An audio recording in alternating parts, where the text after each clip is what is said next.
अस्सलाम वालेकुम traders. I hope आप सब खैरियत से होंगे। ओके सो ये भी काफ़ी एक्साइटिंग होने वाला है हमारी फॉरेक्स ट्रेडिंग के अंदर। तो let's break down the fundamental outlook for this coming week. तो जो आने वाला वीक अहेड है हमारे पास, उसमें जो मेन इवेंट है, काफ़ी ज़्यादा सेंट्रल बैंक्स की जो है वो मॉनेटरी पॉलिसी मीटिंग है। तो सेंट्रल बैंक्स जो है वो फोकस में रहेंगे इस वीक के अंदर। और ये जो वीक है ये हमारे लिए बताएगा कि सेकंड क्वार्टर के अंदर जो है वो करेंसी कैसी परफॉर्म कर सकती है। तो इस वीक के अंदर हमारे पास जो है वो हम देखते हैं कि हमारे पास किस किस सेंट्रल बैंक की जो मॉनेटरी पॉलिसी मीटिंग आ रही है। सबसे पहले तो हम फिल्टर आउट कर लेते हैं जो हमारा वीक आ रहा है उसको।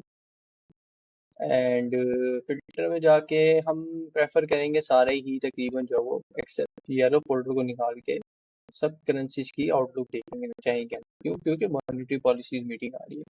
ओके सो अब यहाँ पे मेरे पास जो है वो फिल्टर आउट होकर सारी न्यूज़ जो है वो आ गई है। ओके तो सबसे पहले तो हमारे पास मंडे वाले दिन जो है वो चाइना का इंडस्ट्रियल प्रोडक्शन डेटा है, जो कि इम्पोर्टेंट है फॉर कमोडिटीज। स्पेशली जो अगर आप में से कोई कॉपर वगैरह ट्रेड करता है या फिर आयरन और फ्यूचर्स ट्रेड करता है या क्रूड ऑयल वगैरह, तो उसके लिए काफ़ी अच्छा डेटा हो सकता है। अगर तो प्रोडक्शन डेटा में इंप्रूवमेंट दिखती है तो ऑयल, क्रूड ऑयल जो है वो अ, उसकी प्राइस में जो है वो अपसाइड देखने को मिलेगा हमें अर्ली इश्यू सेशन में मंडे को ही रिटेल सेल्स का डेटा है, जिसकी प्रोजेक्शन जो है वो 0.3% की आ रही है। प्रीवियस 0.4% थी, नेगेटिव थी काफ़ी। And throughout the last since November retail sales जो है वो नेगेटिव में ही चल रही है। तो ये डेटा भी काफ़ी इंटरेस्टिंग हो सकता है, शॉर्ट टर्म ट्रेडिंग अपॉर्चुनिटी जो है वो क्रिएट कर सकता है। लेकिन क्योंकि इस वीक में हमारे पास एफओएमसी मीटिंग है, तो मैं कोई फिक्स नहीं कह सकते कि ये कोई बहुत बड़ा ट्रेंड शिफ्ट लेके आएगा रिटेल सेल्स का डेटा। ऑल्दो कि रिटेल सेल्स डेटा जो है वो काफ़ी इंपॉर्टेंट डेटा होते हैं। ओके सो एंड जिस तरह का हमारे पास कंज्यूमर सेंटीमेंट का डेटा है लास्ट वीक, उस हिसाब से रिटेल सेल्स जो है वो वीक ही आती हुई दिख रही है इस बार भी। इसी तरह एम्पायर स्टेट मैन्युफैक्चरिंग का डेटा है, ये भी कोई खास इतनी वोलेटिलिटी क्रिएट नहीं करेगा। तो एंड ट्यूसडे वाले दिन हमारे पास कनाडा की सीपीआई का डेटा है, जो कि काफ़ी इंपॉर्टेंट डेटा है, स्पेशली आफ्टर जो हमारी रिसेंट बैंक ऑफ कनाडा की मॉनेटरी पॉलिसी मीटिंग हुई है, उसमें उन्होंने इंटरेस्ट रेट कट ऑफ करे हैं।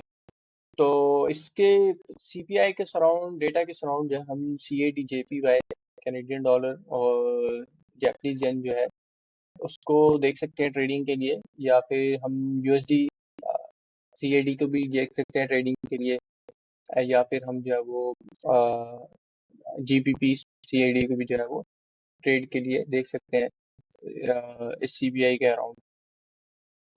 एंड वेंडसडे वाले दिन बैंक ऑफ जापान की मॉनेटरी पॉलिसी मीटिंग है, काफ़ी इंपॉर्टेंट होने वाली है, क्योंकि जापानीज येन जो है वो काफ़ी स्ट्रांग हुआ है थ्रू आउट द मंथ, फरवरी से लेके अभी मार्च के हाफ मंथ तक। तो इसमें मॉनेटरी पॉलिसी जो एक्सपेक्ट कर रही है मार्केट, वो यही है कि इंटरेस्ट रेट जो है वो होल्ड पे रहेंगे, अनचेंज रहेंगे। तो मॉनेटरी पॉलिसी स्टेटमेंट में यही है कि ऑफिस डॉफिस जैसे भी रिमार्क्स होते हैं, तो जो मेरी खुद की एक्सपेक्टेशंस है वो यही है, बैलेंस रिमार्क्स रहेंगे बैंक ऑफ जापान की तरफ से, एंड इसलिए जो है हम इसमें यही एक्सपेक्ट कर सकते हैं कि जितने भी जेपीवाई के पेयर्स हैं उनमें अच्छा पुल बैक आ सकता है। तो एक अच्छी बाइंग अपॉर्चुनिटी बन सकती है हमारे पास, स्पेशली यूएसडी जेपीवाई के अंदर, क्योंकि जो फेडरल रिजर्व है वो फोरकास्टेड है कि इंटरेस्ट रेट जो है वो अपने होल्ड करेगा।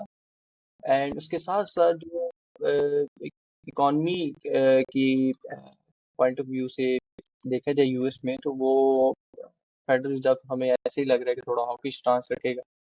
तो इस कॉन्टेक्स्ट के अंदर भी थोड़ा टेक्निकल्स को ऐड भी करें साथ में, जो हम चार्ट्स को भी जाके देखेंगे, तो यूएसडी जेपीवाई एक अच्छी ट्रेड कॉल नज़र आती हुई लगती है।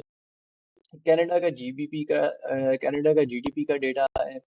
एंड हम देखें तो कनाडा की जो जीडीपी है उसने अच्छा खासा रिबाउंड करा था जून के क्वार्टर में और सितंबर के क्वार्टर में अच्छे नंबर आए थे। लेकिन अगेन दिसंबर में जो है वो कनाडा की जीडीपी जो है वो टम्बल डाउन कर गई, लेकिन अभी के जो नंबर आ रहे हैं फोरकास्टेड में वो काफ़ी अच्छे नंबर आ रहे हैं इसके। तो एक और प्रोजेक्शन भी यही है कि कनाडा की जीडीपी जो है वो अच्छा रिबाउंड करेगी, अभी जो क्वार्टर का डेटा आएगा हमारे पास। तो इसी तरह थर्सडे वाले दिन ऑस्ट्रेलिया के एम्प्लॉयमेंट के नंबर हैं, तो ऑस्ट्रेलिया के अर्ली एशिया सेशन के अंदर इधर अच्छी ट्रेडिंग अपॉर्चुनिटी बन सकती है। ऑस्ट्रेलिया की एम्प्लॉयमेंट जो है वो हम अच्छी फोरकास्ट कर रहे हैं कि नंबर जो है वो अच्छी आएंगे। लास्ट दिसंबर से लेके जनवरी फरवरी के अच्छे नंबर आए हैं, तो ऑन एवरेज लास्ट 6 मंथ जो है वो एम्प्लॉयमेंट इंप्रूव होती हुई दिख रही है ऑस्ट्रेलिया की। इसके साथ अनएम्प्लॉयमेंट रेट की तरफ देखें तो वो भी एक तरह से अनचेंज ही लग रहे हैं आते हुए ऑस्ट्रेलिया वाली साइड पे। इसी तरह लॉन प्राइम रेट जो 1 ईयर के जो लॉन है उस पे जो इंटरेस्ट रेट्स वगैरह है चाइना के, उसका डेटा है, तो ये मनी मार्केट के लिए डेटा जो है वो काफ़ी इम्पोर्टेंट होते हैं। तो क्योंकि इसमें अनचेंज है फोरकास्ट में, तो हम कोई खास वोलेटिलिटी एक्सपेक्ट नहीं कर सकते इस डेटा से। यूके का क्लाइमेट काउंट डेटा ये काफ़ी इम्पोर्टेंट यूके का क्लाइमेट काउंट डेटा है, तो क्यों वो इसलिए कि लास्ट जो डेटा था यूके का क्लाइमेट काउंट का तो वो काफ़ी वीक डेटा था। इस बार 7.9 की फोरकास्ट है, लेकिन अभी भी एक्सपेक्ट यही कर रहे हैं जिस तरह का वीक जीडीपी डेटा है यूके का, तो प्रोजेक्शन यही है कि आगे भी क्लाइमेट काउंट जो है वो बढ़ते हुए दिखेंगे यूके के। और जो बैंक ऑफ इंग्लैंड है या जो वहाँ के पॉलिसी मेकर है, उन्होंने इस चीज़ को काफ़ी कॉशियसली मॉनिटर कर रहे हैं और उसको देख रहे हैं। तो हमारे पास जो इसी थर्सडे वाले दिन बैंक ऑफ इंग्लैंड की जो मॉनेटरी पॉलिसी मीटिंग है, उसमें यही चीज़ फोकस में होगी कि एम्प्लॉयमेंट वाली साइड से और इकोनॉमिक ग्रोथ वाली साइड से बैंक ऑफ इंग्लैंड का क्या पॉइंट ऑफ व्यू है। तो इससे पहले हमारे पास जो है वो क्लाइमेट काउंट का डेटा आएगा सुबह 12 बजे। तो ये डेटा अगर तो वीक आता है तो हम एक्सपेक्ट करेंगे कि जो यूके का जो सेंट्रल बैंक है वो थोड़ा डॉविश होगा, डिस्पाइट कि इंटरेस्ट रेट जो है अनचेंज है, जिससे जीबीपी करेंसी वीक होती भी दिख सकती है। इसी तरह स्विस नेशनल बैंक एसएनबी की मॉनेटरी पॉलिसी मीटिंग है, जो कि हमारे लिए अच्छी ट्रेड अपॉर्चुनिटी बन सकती है, क्योंकि यहाँ पे फोरकास्टेड आ रहा है कि 25 बेसिस पॉइंट जो है वो इंटरेस्ट रेट कट ऑफ होते हुए दिख रहे हैं, क्योंकि जो स्विट्जरलैंड की इकॉनमी है वो काफ़ी स्टेबल होती हुई दिख रही है, इन्फ्लेशन जो है वो कम हो रही है यहाँ पे। एंड क्योंकि फेडरल रिजर्व जो है रेट अनचेंज रहेंगे and SNB interest rate cut off करेगा, तो हम एफओएमसी वाले दिन ही यूएसडी सीएचएफ के अंदर अच्छी ट्रेड जो है वो प्लान कर सकते हैं। इसी तरह देन अनएम्प्लॉयमेंट क्लेम्स का डेटा है हमारे पास थर्सडे वाले दिन। तो अभी जो लास्ट वीक हमारे पास अनएम्प्लॉयमेंट क्लेम्स का डेटा था वो काफ़ी इम्प्रूव डेटा आया था, अच्छा डेटा आया था। एंड कनाडा की रिटेल सेल्स का डेटा है, तो आफ्टर टैरिफ कनाडा की रिटेल सेल्स का डेटा काफ़ी इंपॉर्टेंट हो सकता है ये वाला, स्पेशली के टैरिफ के अनाउंस होने के बाद। तो पॉसिबिलिटी तो यही है कि डेटा जो है वो ये वीक आता हुआ दिख रहा है कनाडा का। तो यूएसडी कैट को आप इधर जो है वो ट्रेड अपॉर्चुनिटी के तौर पे देख सकते हैं, या फिर आप जो है वो अ, इसके साथ जो है वो जीबीपी सीएडी को भी जो है वो देख सकते हैं। तो ये एक फंडामेंटल आउटलुक थी इकोनॉमिक कैलेंडर की तरफ से। सो टेक्निकल चार्ट्स की तरफ अगर हम जाएं तो लास्ट वीक जिस तरह हमने प्रोजेक्ट किया था कि हम चाह रहे हैं कि ये जो शॉर्ट टर्म लो इधर जो लोज हैं मार्केट इसको जो है वो स्वीप करके एक डॉलर के अंदर हमें अच्छा पुल बैक दे सकती है, ठीक है, हमें एक रिट्रेसमेंट देखने को मिल सकती है। सो अगर हम टॉप डाउन करके आए इसमें मंथली टाइम फ्रेम की तरफ से, तो मंथली टाइम फ्रेम पे हमारे पास स्टिल जो है वो जो एक बीपीआर रेंज थी, बैलेंस प्राइस रेंज, ये जो हमने ब्लू रेक्टेंगल मार्क करा है इसके टॉप को जो है वो मार्केट ने टैप करा है, ठीक है, और इस मंथ के लोस को जो है वो स्वीप करा है। तो हम जो है वो रिट्रेसमेंट एक्सपेक्ट कर सकते हैं by looking at economic calendar as well, कि इकोनॉमिक कैलेंडर में भी हमें जो है वो डॉलर एक उसके अंदर पॉजिटिविटी देखने को मिल रही है कि डॉलर जो हमारी पुल बैक यहाँ से ले सकते हैं। तो हम यही प्रोजेक्ट करेंगे डॉलर पुल बैक करेगा इनटू दिस ये जो weekly bullish fair value gap था, ये जो इन्वर्ट हो गया मंथली इसके अंदर, ठीक है। अगर हम इसी मंथली फेयर वैल्यू गैप को जो है वो टॉप डाउन करके डेली में आए इसके अंदर, सॉरी वीकली टाइम फ्रेम के अंदर है, तो आप देखेंगे कि यहाँ पे एक और स्मॉल फेयरवेल गैप जो है वो बुलिश है, जो कि इन्वर्टेड हुआ हुआ है यहाँ पे, ठीक है। सो इस फेयर वैल्यू गैप को कंसीडर करने की वजह यह है क्योंकि ये हमारे जो है वो इस रेंज के, इस लो टू हाई रेंज के प्रीमियम में है तकरीबन, डिस्काउंट से नीचे है। इससे ऊपर भी जा सकती है मार्केट पुल बैक करके, हमारे जिस मंथली में हमारे पास जो बुलिश फेयर वैल्यू गैप तो वो इन्वर्टेड हुआ हुआ है, तो इससे ऊपर भी जा सकती है मार्केट। तो एक्सपेक्टेशन यही है कि मंडे ट्यूसडे वेडनेसडे मार्केट जो है वो डॉलर जो है वो नेक्स्ट वीक में अपसाइड ही रहे, अपसाइड जो है वो एक अच्छी रिट्रेसमेंट दे सकता है। ओके, सो फर्दर मोर अगर हम इसको टॉप डाउन करें, डेली में आए, इसके डेली टाइम फ्रेम के अंदर आए, तो लास्ट वीक में सिनेरियो क्या हुआ कि मार्केट्स ने जो है वो इस लो को जो है वो स्वीप करा ट्यूसडे वाले दिन, लो ऑफ द वीक क्रिएट करा, एंड देन जो है वो अपसाइड हमें जाता हुआ दिखा। तो नेक्स्ट वीक में हमारी यही प्रोजेक्शंस है कि मार्केट जो है वो अपने इस डिमांड एरिया या ऑर्डर ब्लॉक से आप कह लें कि रिटेस्ट होके या इसको दोबारा टेस्ट करके इस वाले बीच फेयर वाले गैप को इन्वर्टेड करके मार्केट जो है वो अपसाइड जा सकती है into this weekly fair value gap. Okay, so overall structure अगर देखा जाए 4 आवर के टाइम फ्रेम के अंदर, तो मार्केट जो है वो स्ट्रक्चर शिफ्ट कर चुकी है, high high loss and this is loss. So हम कह सकते हैं इसको ब्रेक ऑफ स्ट्रक्चर, ये हमारा मिटिगेशन ब्लॉक पे टैप करके आ जाए। सो फर्दर मोर जो इंटरेस्टिंग चीज़ है, जो हमारे इस आइडिया को सपोर्ट करती है डॉलर बुलिश, वो है यूएस की 10 ईयर ट्रेजरी यील्ड। के जो 10 ईयर ट्रेजरी यील्ड गिर रही थी, उसमें एक हमें कह लें कि रेस्ट देखने को मिला है, रेस्ट कह लें या फिर आप कहें कि एक पॉज देखने को मिला, कंसोलिडेशन देखने को मिली, जो कि एक अच्छा साइन है डॉलर के लिए। सो अगेन डॉलर जो 10 ईयर ट्रेजरी यील्ड है, उसमें भी यही हुआ कि मार्केट ने इधर लॉस को जो है वो स्वीप करने के बाद जो है वो पुल बैक ली है। तो हम यही चाहेंगे कि 10 ईयर ट्रेजरी यील्ड जो है वो इस हाई से इस लो, ये जो डीलिंग रेंज है या स्विंग है, स्विंग जो क्रिएट करे मार्केट में, इसके जो है वो एटलीस्ट प्रीमियम में जो है वो मार्केट जाए। प्रीमियम इसकी क्या रेंज बनती है, इसकी प्रीमियम रेंज जो है वो ये बनती है 618 और 719। तो क्योंकि 10 ईयर ट्रेजरी यहाँ हम एक्सपेक्ट कर रहे हैं कि यहाँ आए इनसाइड दिस रेंज, तो डॉलर इंडेक्स भी जो है वो एक अच्छा फुल बैक इसके साथ दे सकता है।